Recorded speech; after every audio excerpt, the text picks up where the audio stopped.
Hey everyone, how's it going? Welcome to the radial gradient demonstration. The first little part that I'm going to do here is making a grayscale. The materials that we have are just acrylic paint, a little cup of water, and then these mixing trays here that you should have. So what you want to do is I like to mix everything in these containers. The reason being is because when I have all 8 of these shades done, you could also label them too. So like they come with the little tops. Maybe get a marker and just put like 1, 2, 3, 4, 5, 6, 7, 8. So then you have them all ready to go when you're working on your project. So I like to get a little bit of water and then kind of mix these in the containers. The reason I, excuse me, mix them in the container and not like on this tray here is because, like I said, it'll just be ready to go. And so you're not like mixing here and then trying to scoop it into the container or something like that. It's just pre-mixed, ready to go, efficient art making. So I'm just gonna start with, I was already mixing one here. I'll hold it up to the camera. Funny fact is that acrylic paint dries 2 shades darker. So it's a little wet right now. It's still a little wet. It dries quickly though, so I can just blow on this and it'll dry it up. You can also get a hair dryer and just dry it and it'll speed up the drying time. It's something I would do in undergrad actually. So I'm just gonna do like some swatches here on my illustration board, just to like get the feel for it. I forgot a paper towel. It's okay. Oh, I have my paint shirt on. I can just wipe it right on my shirt. Sweet. I've done this many times and I have paint ready clothes now that I just am able to do that with, so voila. Oh, the other thing is too, is if you don't have enough of this, you make sure to order it on Amazon, and you want to have enough to like last you the project, and you want to fill these up. You don't have to like fill them up to the brim, but fill them up so that you don't ideally run out of your paint samples throughout the duration of the project, because once you make your 8 shades of gray, you can just get these and then fill in your design. So like you'll just be able to open up your canister and then fill in your area, you know, put it back in your on your desk and then keep going. So I'm working with a 1 right now. This would be my 1. Something I've also done that might be helpful is just put like a little swatch of black here, right?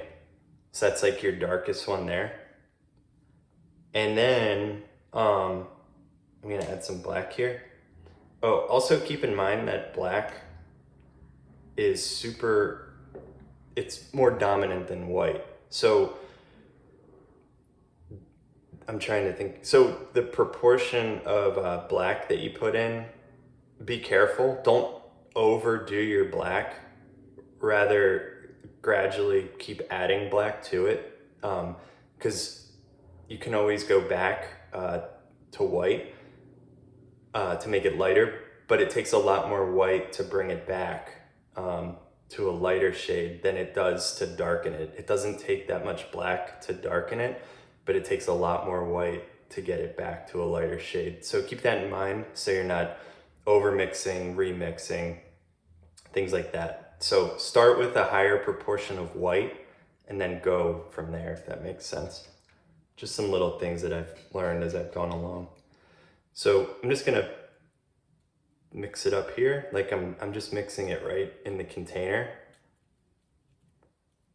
And I'm gonna try and find like a middle gray. something that's just like your typical gray, right? An even proportion of black and white. This is getting there.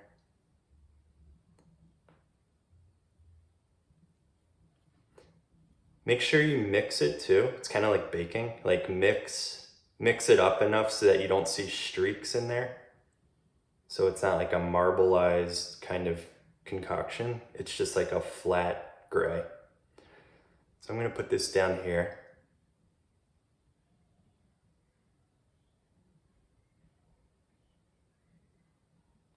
See how that looks. All right, it's pretty close to being in between. I would make this a little darker, actually, to make it a middle gray. But you can start seeing where I'm going to go from here. So it gets a little confusing. Be patient with yourself. The other thing too is I didn't do it exactly right here, but try and make your squares as even as like all even across. So like the length and width of this one,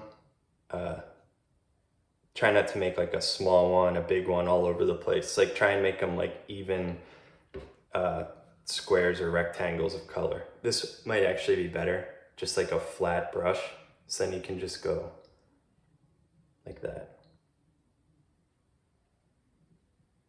The other thing too, to get an accurate reading, is to not put white space in between, or rather make sure you fill in the white space.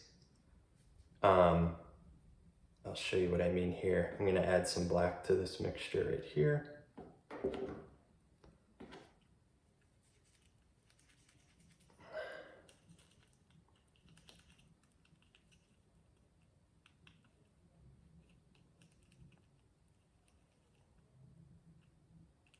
This is gonna be slightly darker.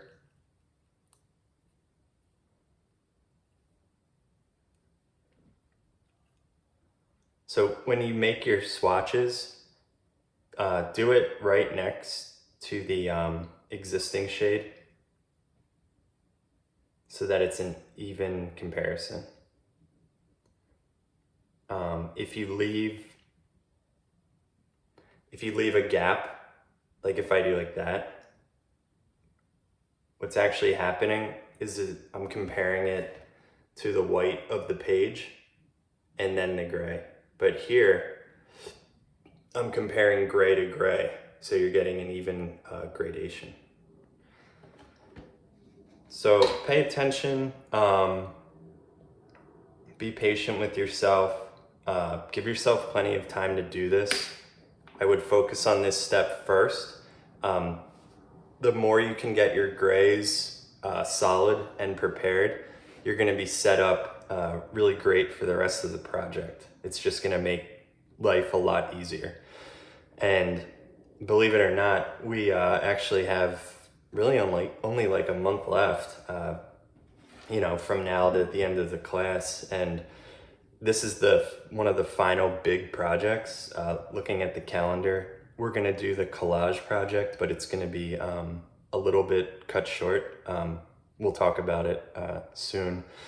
But yeah, this is gonna be one of the final big ones, and can definitely be a really strong piece if you plan out and get all your grays right and make things look good. So yeah, I hope everyone has a really good holiday. Try not to work too much on this. The project technically is going through the Thanksgiving break, but definitely spend time with friends and family if you can, within reason. Be safe with COVID. I hope that you all can enjoy your holiday in spite of any family circumstances or challenges with maybe meeting up with loved ones. So that's about it for this little portion. Stay tuned for some other ones, and that's it.